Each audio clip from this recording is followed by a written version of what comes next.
Hi, welcome to One Word a Day. I'm Sophia Pilot into the universe of Chinese. Let's continue exploring Chinese expressions in response to contemporary technology. And today we're going to talk about 互联网, internet. And this is we're living right now, maybe 2 or 3 decades of internet, and probably in the recent 10, 20 years are more so, more population in the world transitioned into this interconnected world. And the Chinese express that as 互联网, and 网, of course, is a net. It's a visual net representation. This arch thing means a space, right? And Chinese just use two to mean recurring patterns. And this is, the network. We don't need to draw out the whole net, just two of them to show, okay, that's the pattern you're going to see. And that's how the net will look. And this is Chinese net. I mean, how visual is that, right? Even a alien visiting the Earth can tell this is a net. Okay, anyways, 互 and the 联, I translate it as interconnect.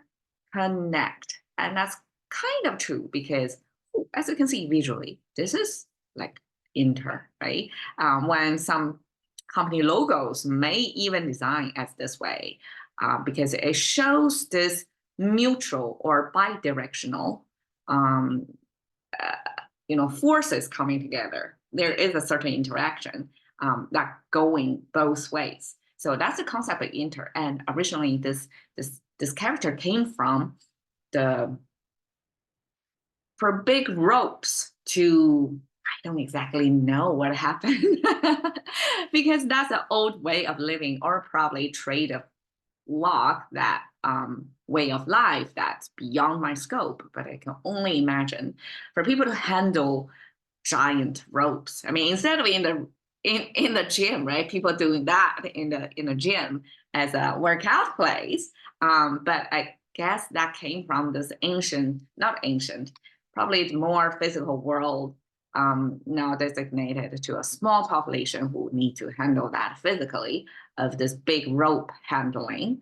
And we need to come up with tools to handle that, because just by human force, you can see it made it into gym workout gig. It means it's heavy handling.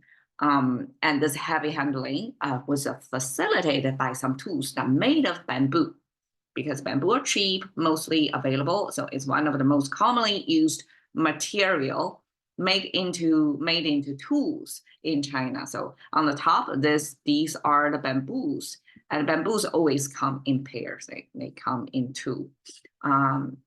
Okay, just something extra.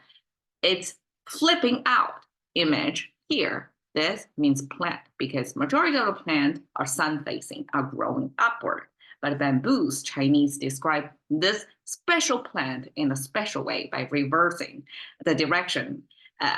And in a way, it's true because the leaves of the bamboos are dripping down for the most part. So even if the bamboo staff itself are pointing upward, and the Chinese use this bamboo as this, bendable quality, bendable but not breaking quality, to kind of encourage people's resilience quality.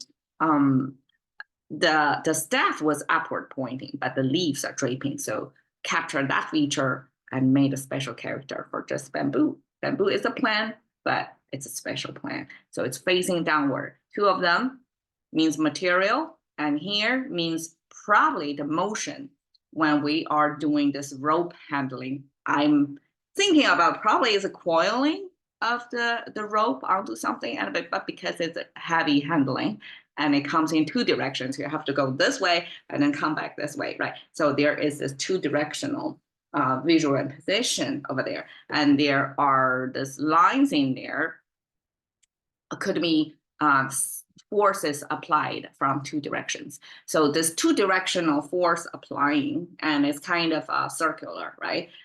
Going back and forth, this looping together that came from this heavy duty rope handling, means today's cool. And even in today's simplified Chinese version, which get rid of the bamboo part just this bottom part, you can kind of see this mutual bidirectional force application system there. It's you can use this character as an icon almost. It's intriguing enough, and also it's I guess from this point, this green dot point, it's a rotational image. You can rotate the top and then 180-degree to the bottom part. So it's nice visual. That means enter.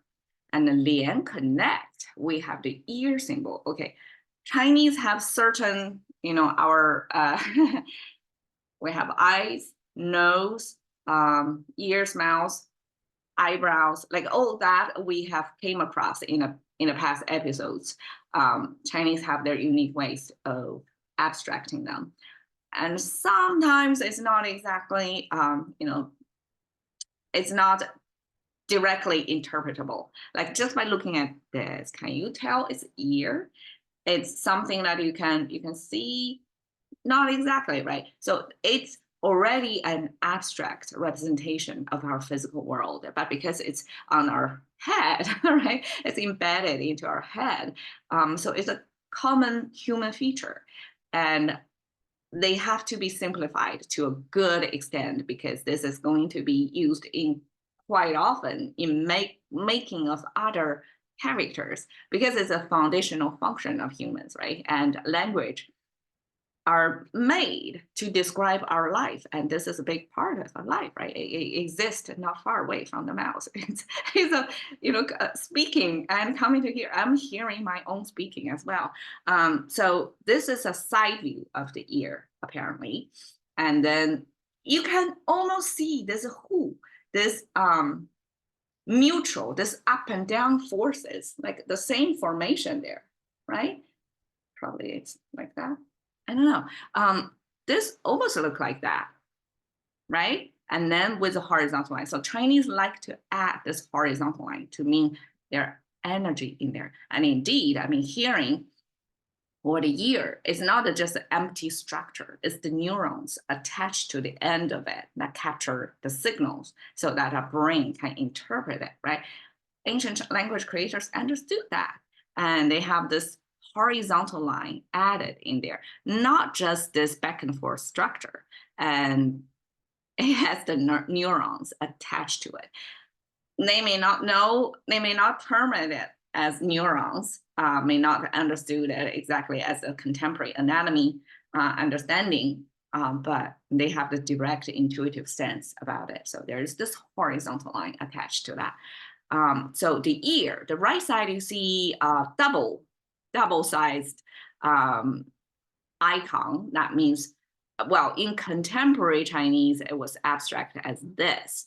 That means something related to textile, to fabric, to silk, especially silk.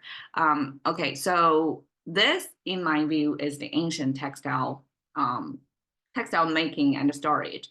This cone-shaped thing, you can view it as a spool of thread. And spool of thread are connected to another spool of thread, because in the business of textile, the longer fiber, the better. If it's continuation, like very, very long, like a contemporary chemical industry can make artificial, man-made, like polyester, they can make it super, super long. But in ancient Chinese, the long fibers would be silkworm spinning out this long thread of fiber, natural fiber, and that's give us the silky feeling. And even in English, in contemporary usage, the silkiness, we can still have this sense of long fiber. That's the power of long fiber. And so we want to have this spool of thread connected to another spool of thread as a continuation of the thread. And that's, that draws out the ideal of the fabric world. And then at the bottom is the drapey. We can view it as a drapey, but now I know this sign means the root of the tree. We can almost view it as, okay, it's rooted in nature. It's somewhere from nature. But also it could also mean this drapiness, kind of fabric draping down, pulled by gravity. This fabric would naturally behave that way. So you can view it as the end product of the fabric making. So this is thread as the beginning. So the whole thing, visualize the whole journey of how you from thread, which is one dimensional, finally through like spinning, weaving, cutting, and then make into this two-dimensional interconnected fabric. And we, in our language, we use fabric as well, right? Because fabric have this quality of the weft and the waft, they have to interlay somehow to make from one-dimensional thing to a two-dimensional fabric.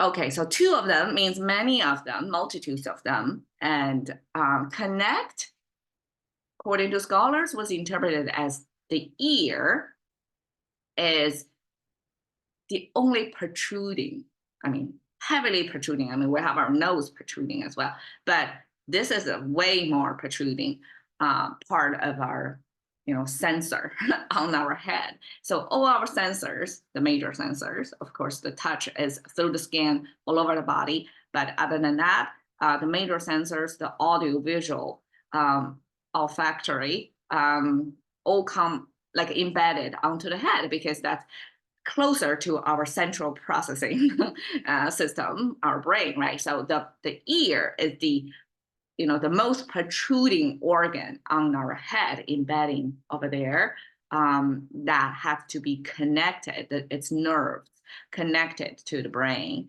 as if these are the fibers or the fabrics, as if there are thousands of threads, coming out of our brain. I mean, that shows the ancient understanding of how this neuron thing works. It's the attachment, even if it looks like a separate part of the body, right? You can cut the ear. I mean, ancient practice is cut your enemy's ear once you kill them as a reward gathering system. So ear cutting was definitely a thing, and it's detachable in a way. And I'm not sure it's reattachable.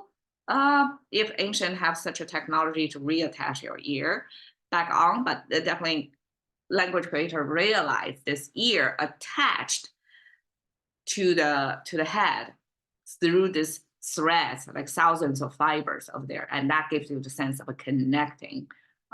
So almost regard the ear as a separate entity, and it was heavily connected. That's how connected it is. It's on the surface.